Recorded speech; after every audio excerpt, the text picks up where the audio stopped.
Hi, Maya. Welcome to one of my coffee chats today, and excited to have you here and talk more about, the Leadership and Innovation Lab.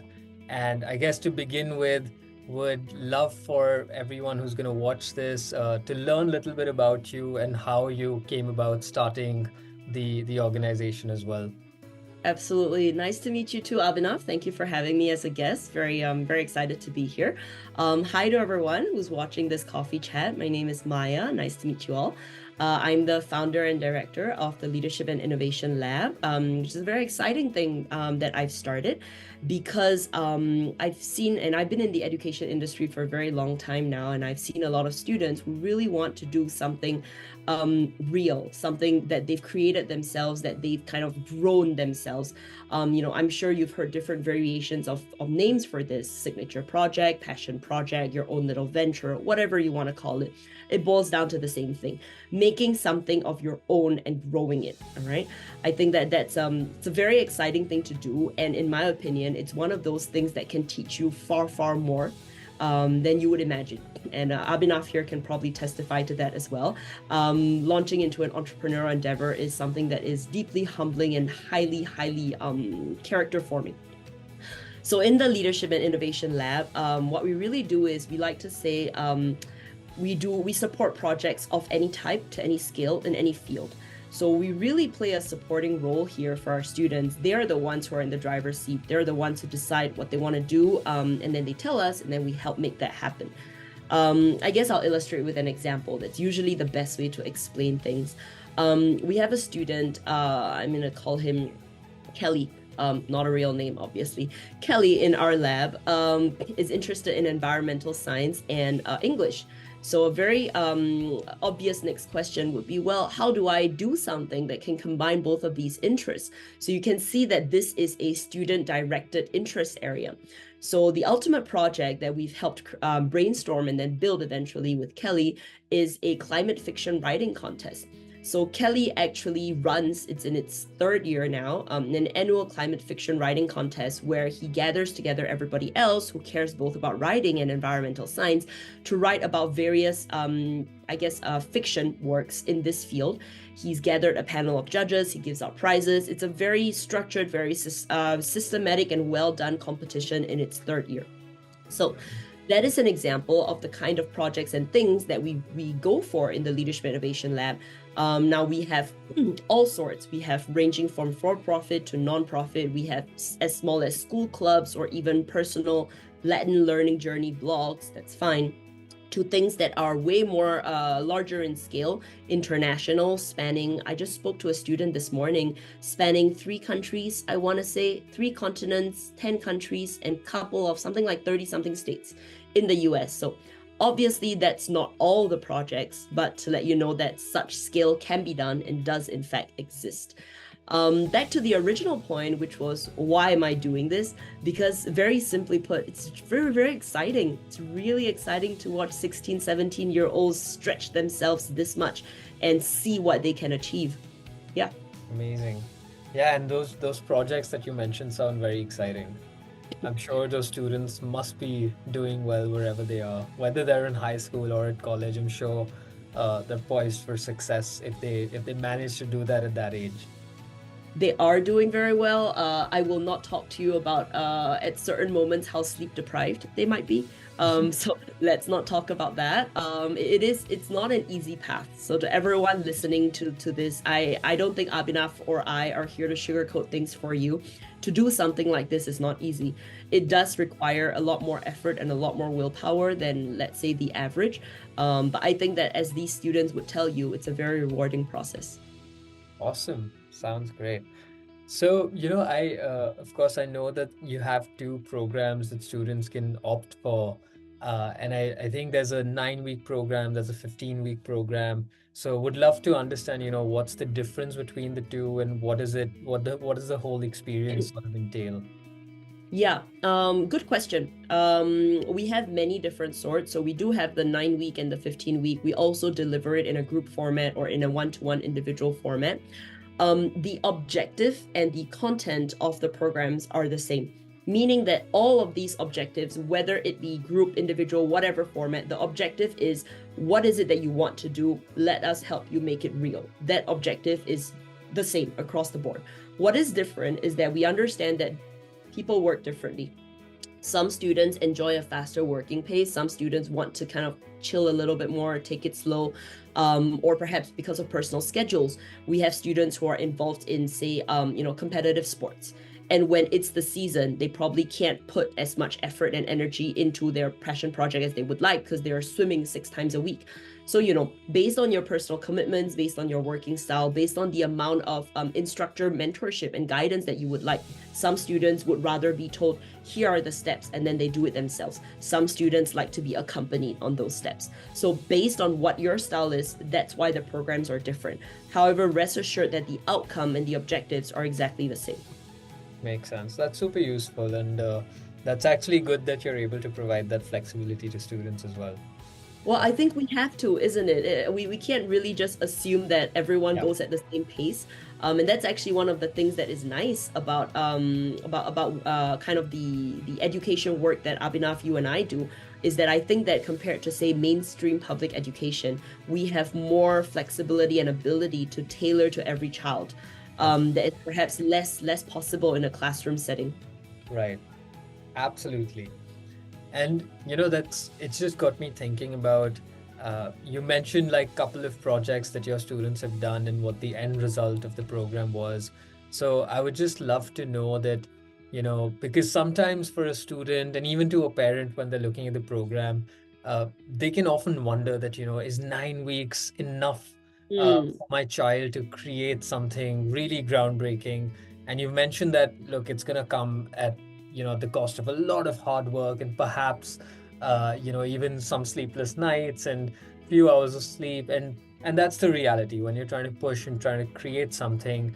There are some weeks where you're going to go through that, but I was just curious to know that across the cohort and the batches that you have, what type of end results do you see, and what sort of expectations would you set for a student and a parent when they're coming in and they really want to make sure that at the end of the 9 or 15-week period there has to be something significant that they've built? Okay, I think that you ask a very good question, and it's one that I get often, right? I think it's a very realistic concern that, do you really think I can get this done at the end of 9 weeks? Now, my very direct and honest response is no. But why not?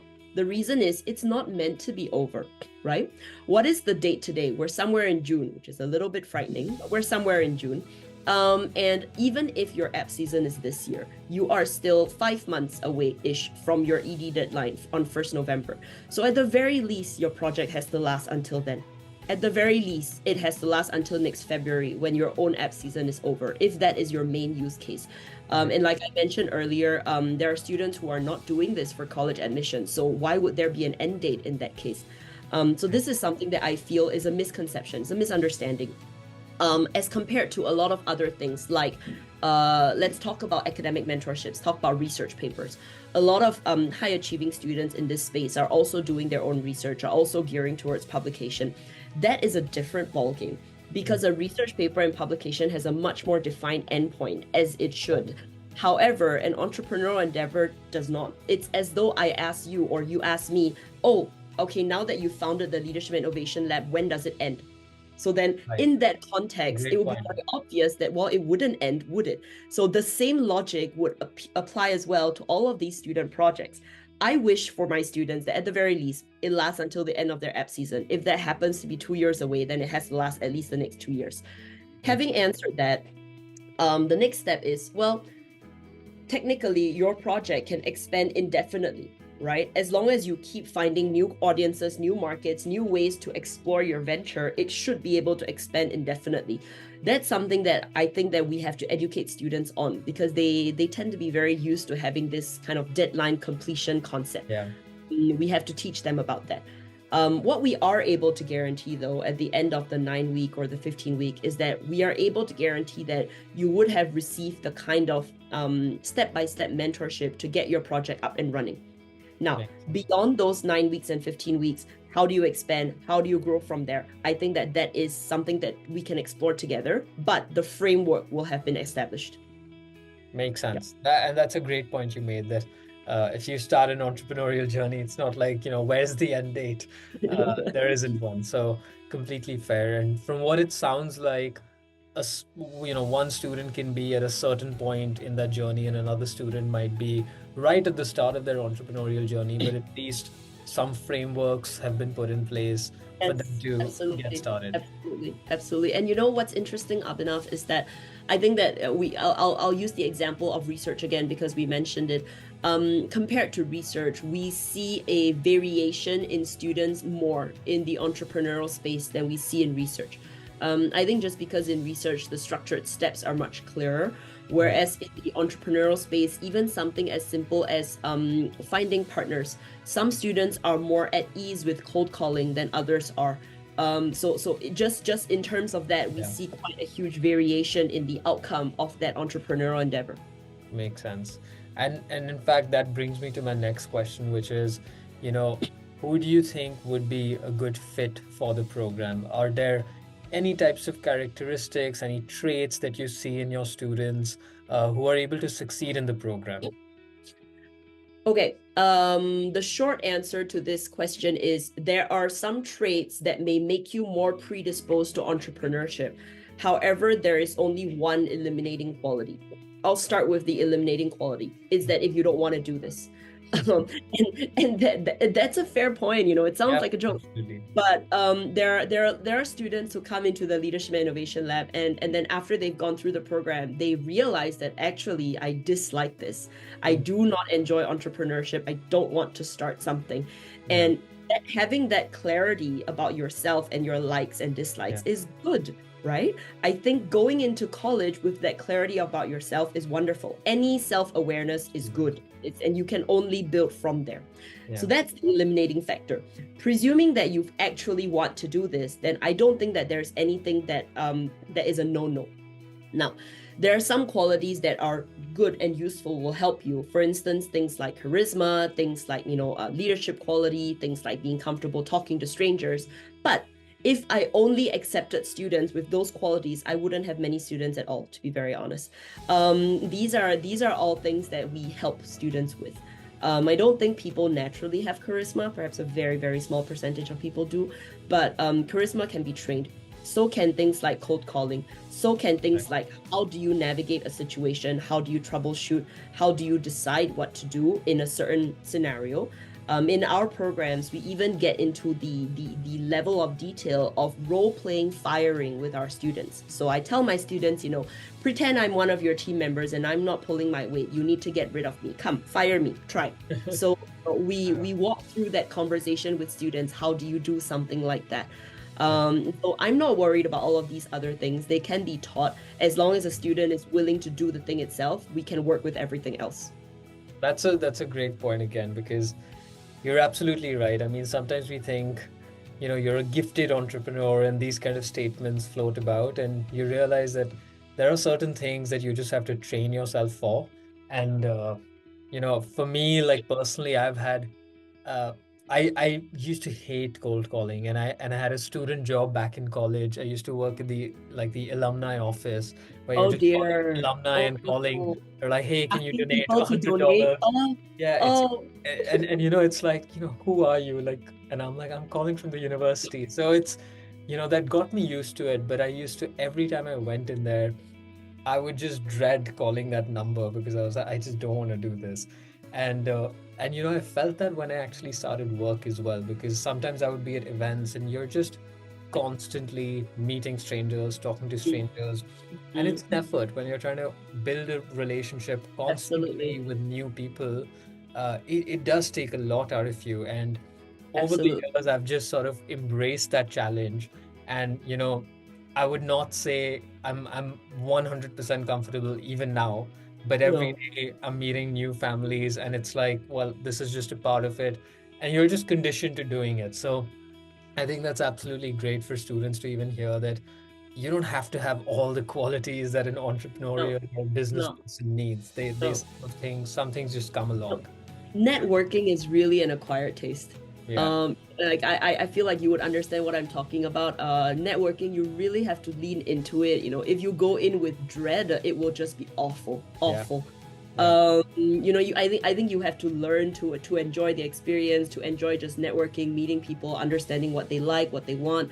That's a skill. Actually, this brings me to an interesting point, which is that I tell my students part of leadership is being able to kind of quote unquote suss people out, right? Mm, Nobody's gonna straight up tell you what their goals are because they don't know.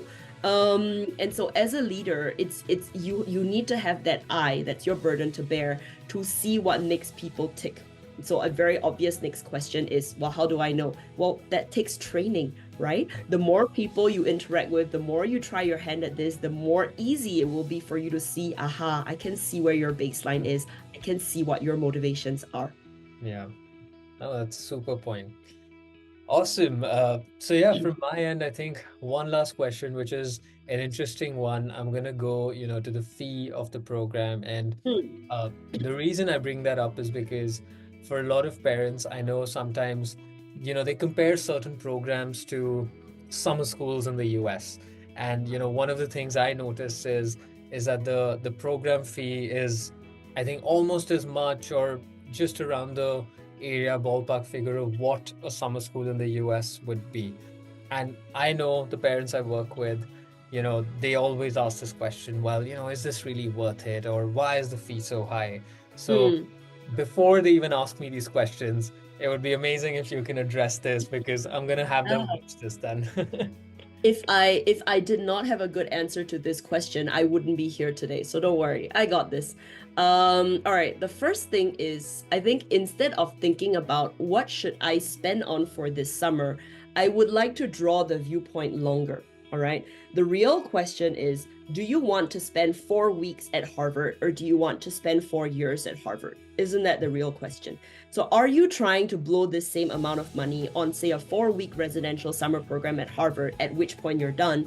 Or do you want to play the longer game where you build towards getting into Harvard and graduating from Harvard, which I think is the real goal? So this is the comparison here. It's not about what should I spend on for this summer and the price point. It's about what is the amount of money that will give me the value add to get me to my ultimate goal.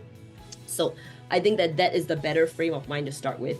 Yeah. More into the details. Second thing is, I think some of the other offerings in this, it similar, not doesn't come close in my view, but similar will be things like LaunchX, things like LeanGap, and I'm familiar with these programs. What I can tell you right now is that they're excellent at letting you go home with a very beautiful plan. So you'll attend LaunchX and you'll attend LeanGap, and then you'll come home with a very, very beautiful plan on paper for your passion project. However, our program is only 20 to 30% planning. The rest of the time is hands-on execution, as in do it now, do it now. I think the best time is now. So you don't go home with a plan, you go home with a product. That is the difference. Last thing I will say is, it's not just a LIL program, it's not just paying for a leadership and innovation lab program, it's actually paying for a whole ecosystem. So we haven't actually had a chance to get into this, but beyond the programs, which is the entry point to the leadership and innovation lab, we've actually built out a whole ecosystem to amplify the impact of what our students do. So a very natural question is, since I've put so much blood, sweat, and tears into this project, then what? Presumably I want to shout about it from the mountaintops, right? And I think that students should do that. Yeah. So what do they need? They need media outlets, they need showcase platforms, they need exposition opportunities, they need funding. We have all of these in-house. For example, our own venture fund in-house offers up to 10,000 US dollars a year, no strings attached money, just for our students to help their projects grow. At some point, you'll need to pay for a website domain name, for example. So it's not just the program. You actually access all of this ecosystem where all of these opportunities for amplification of your project impact are curated for you and laid down in front of you. Imagine the time, effort, and energy that you would need to find all of this on your own, and you may not even, right? There's no guarantee. Correct. So all of this, I think the amount of money that we are charging is actually quite reasonable compared to everything that you're getting here. But if any of you have any questions about that, feel free to come talk to me directly. That's super though, and that last point I think is so important because Sometimes students forget that this is not just a mentoring sort of a journey that they No, it's not. embark on, but No. they're also getting a lot of resources that Yes, you've built at your end. And yes, yes, yes. you're absolutely right. What you said about the fact that imagine how much time it'll take you to get that. And I was just thinking in my head, I was like, it's very unlikely that a lot of students will even get to that point because Right? you Exactly. start with that journey of, hey, I want funding, and you go to two, three people, four Oh, people, and then it's like, this is such a waste of time. I'm not succeeding. Let's think about something else. So you're mm, mm, absolutely right. Majority of the students won't even get to the point where they're getting these things. So if they can mm. get access to that through the program, I think that's amazing. Yeah. Yeah, no, I think it's only right that not only do we help them set up those projects, we give them a stage to talk about it. Yeah, Right. I think that if you're going to do things right, do it all the way. Because ultimately what appears on the Common App, it's not just like I made this project, it's what else did I do with it? How many people did I reach? How many conferences did I present at? How much funding did I win? All of these details matter. So all of these opportunities can be found in-house. that's awesome. Super. Thank you so much, Maya, for sharing all these insights. And hopefully, you're going to have a lot of students coming your way No from worries. my end and from NexTrack as well. And Excellent, excellent. But yeah, yeah, thank you, Abhinav, as well, and to you and to NexTrack for this opportunity to be on your coffee chat. If you would like to share our information with your students about how to contact us or any extra info that you might need, feel free. absolutely. Thank you so much.